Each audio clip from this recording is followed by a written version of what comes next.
So, tell me a little bit about how you got started with Taylor Street Sweets. Well, I had been working in different industries, whether it was interior design, worked for a couple building groups, then got away from that industry when the market fell, then worked in medical offices, and then when reimbursements fell, like because of the government, I was laid off again, and I said, I'm not going to go out and beat up the pavement to try to find a job that I really don't want, doing something I really don't want to do. So I was like, I'm just going to stop the resentment now, and I'm going to do what I want to do. And so I've always baked, but I was at that point vegetarian and needed to make a cake for my son's birthday. And my friend had eggs, or had chickens rather, but her eggs were not coming out because the chickens were cold. So I just made a cake without eggs. And then everybody loved it, and I was like, well, maybe there's something to this. Maybe this is the avenue that's open for me. And so I just did a couple charity bake sales, and a good friend of mine now, discovered me at one of those, and for Triangle Veg Fest. And she was like, oh, you have to come do this event. And from that point, it was just like I was out there, and I was the owner of a bakery. So it was kind of, starting out, it just kind of happened. Right. Just making cupcakes at my house just for, charity events, and then all of a sudden it's like, bam. So, well, I know everybody loved the wedding cake. They constantly ask. So could you give me some examples to illustrate the challenges that you faced in starting Taylor Street Sweets? I would definitely say that the challenges were probably trying to figure out exactly what would be the market price. Because obviously you want people to be able to afford it, but you don't want to, cut your nose off to spite your face. And because I know people that have, they want to have their cupcakes for the people that, they're gluten-free, or people have like really stringent allergies.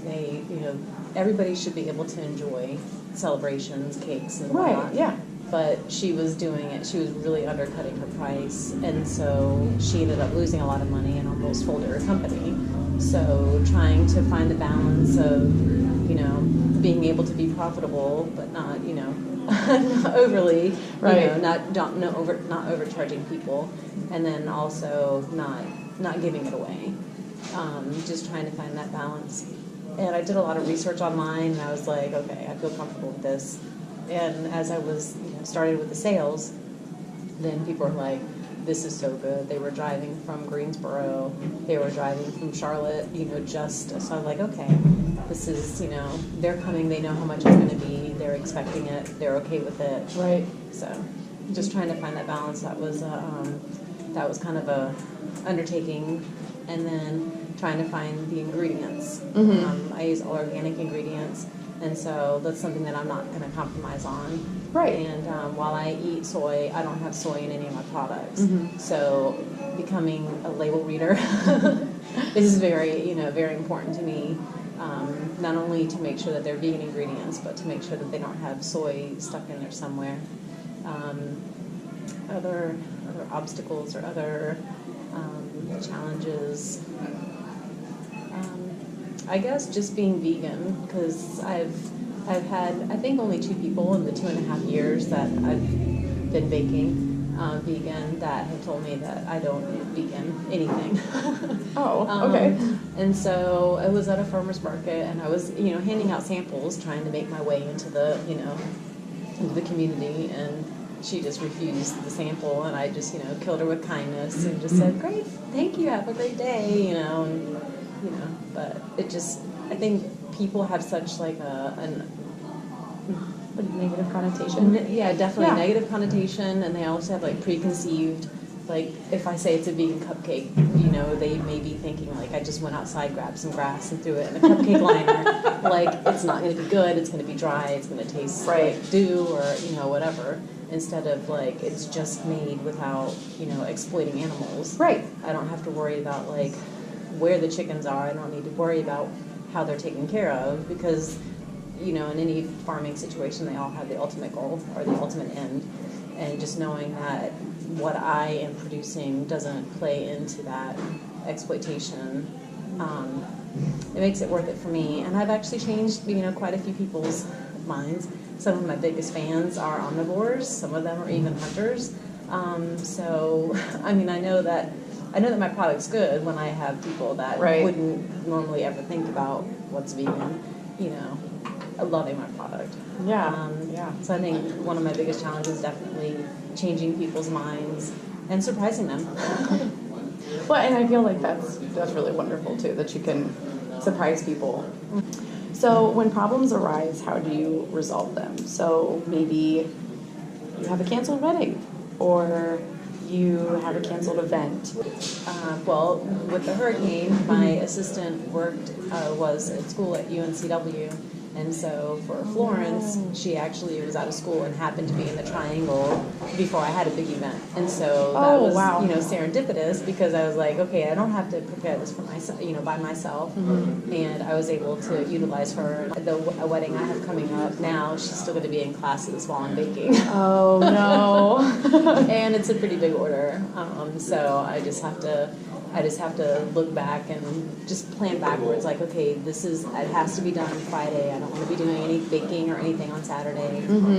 So that means from Friday I have to work backwards on my schedule so that everything's taken care of, everything's as fresh as it can possibly be, of course. Not compromising on that quality, but just being able to plan my days and everything with family life, and then taking care of everything else. It's just planning for that. But I think just rolling with the punches. I was talking with Cole, and I was like, well, what if we did this?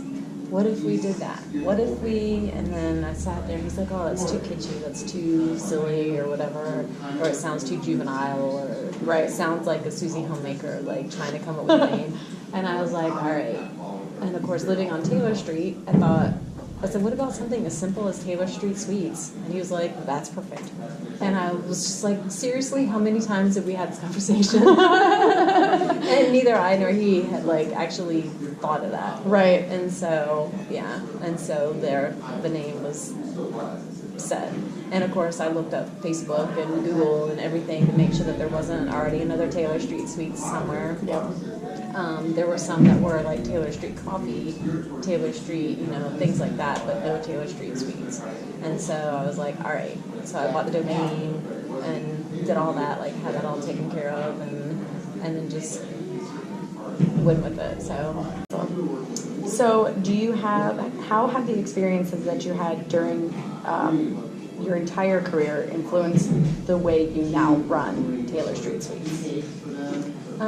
Well, I've always worked in retail. My first position was in retail at University Mall, and so I've always had a mindset of aesthetic. I went to school for interior design, so it's all, visual is what entices people. I've seen other tables, and it's kind of it's funny. Cole always jokes because I go to different veg fest just to see what other people are doing. And it also kind of solidifies my branding, because I'm like, oh, if they did this, it would look better, or if people would pay more attention to it instead of oh, and then walking by, right? It would draw them in. And I've had so many compliments on my table that it really helps. Oh yeah, and your table it's beautiful. Thank you. And it really is. It draws you in. I did a market in Fuquay a few weekends ago, and my friend Erica came, and she walked around and looked at some of the other ones, and she came back, she said, I have so many ideas. She's like, we need elevation, we need to do all of these things, and it kind of made me think of yours, is how you have different things, and sometimes people will just walk by and then just keep going, and so I can't wait to see what we come up with some of those ideas. Yeah. And a lot of that I do remember back to when I worked at Ethan Allen. Worked there, and they had great training, on how to dress the room and everything like that, all the finer points. So how are things going in general? Are you growing? Are you expanding? Are you staying where you are? Definitely growing. Picked up a new account just Thursday, so that was great. And you know, knowing that at some point we are going to outgrow the kitchen. So right now I'm just making my double ovens scream, like working overtime. I have my own refrigerator, and some days I'm like debating, do I plug in the mini fridge so that I have more room for cupcakes in the fridge, you know, and then I can put all my like ingredients inside the mini fridge. Oh my gosh. You know, so it's like just trying to work as hard in the kitchen as we can, so that we can continue growing, but yet it doesn't compromise anything. I know some people, as they grow, they bake stuff and then they freeze it. So that way, you know, when they get an order, they just pull it out and then finish it. And I'm like, no, I mean, I know my stuff freezes well. Like I told you, you know, up to 3 weeks. And that's as long as we can wait, so then we taste it. I'll let you know in 6 months. There you go. But we definitely are growing. More coffee shops are asking me. I have like 3 or 4 accounts that are ready to go, but I think they're waiting for the beginning of the year. They just want to, I think, get through the holiday season without changing anything right then. And then like January, as things slow down and they can kind of like take a breath, then they'll be like, okay, let's talk. And so, you know, just having the 3 accounts that I have, and then knowing that I'm also looking at another 3 accounts in the new year, it's like, it's really exciting. That's very exciting. I think the one challenge that brings too is logistics of delivery. Right. Oh yeah, I can imagine. Yeah. So I deliver on Thursdays, and so it's like if I start and you know go down to Durham, go over to you know Chapel Hill, go to Carrboro, and then end up in Greensboro possibly, and then you know make the trek back home. You know, so it's like trying to figure that all out. So that'll be fun. Wow. But I'll figure it out. So I guess I'm going to kind of make this the last question. Describe your typical day. My typical day, a day in the life. A day in the life of Cathy. A day in life. Well, obviously, so a day in life, you know, waking up, like I said, waking up and then getting cold, you know, out the door to work, and then, you know, having tea or coffee just for a second before I'm upstairs, taking care of the kids and getting them ready for school and getting them, you know, out the door. And coming home, a little bit of time for myself, take care of the dogs. Which, of course, you know, on rainy days it's fun because obviously with the bakery they're not in the house, so we have like, we call it the cottage, but it's an outbuilding that's, you know, they have heat and air conditioning, so going out there, taking care of them, making sure that they're been fed and all that, back inside, and usually by that time I finish my cup of coffee, I'm like dying, craving for yoga, so work that into my day, you know, practice. Gathering my thoughts, I often sit down and just think about, okay, what do I have to accomplish today? And then yoga to clear my mind, and then just moving forward on the steps of the day. Inevitably, I run across something like, oh, I forgot this ingredient. So either, you know, driving to Durham or, you know, driving to get it when I pick the kids up from school.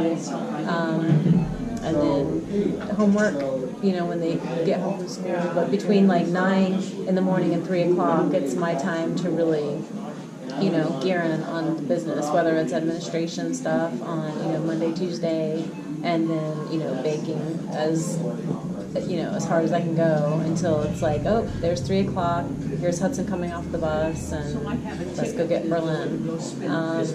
And then, of course, family time, homework time. That's always fun. And then family time, and then some night, you know, after dinner, clean the kitchen, and then depending on the orders, I'll go right back into it. You know, I have a tablet, and so I'll sit there with my earbuds in, and I'll just watch whatever my stories are, and just kind of go. Sometimes it's 1 o'clock, sometimes it's, you know, 11 o'clock, but it just depends on, you know, whenever I get to the place I want to be before I close it down for the night and then start the next day all over again. So. Wow, it doesn't stop. No, it doesn't.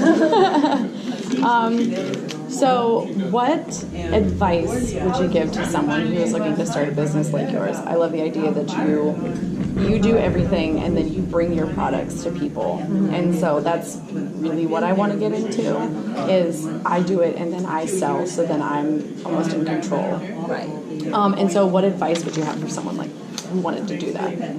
I would definitely say talk to somebody before. There's been a lot of things like, using organic flour. Well, I didn't realize, that there's all these different, that there are different local vendors that are a lot less expensive, that are organic flour, local grown, which is of course is great. Everybody's wanting to buy local, use local, and so I didn't find that out until there's Lindley Mills, which is right in Graham. I had no idea that they were there at all, and I asked Julia from Strong Arm Bakery, like, oh, what flour do you use? Do you go all the way to Asheville to get your flour from Stone Ground or from Carolyn Ground? And she was like, no, like.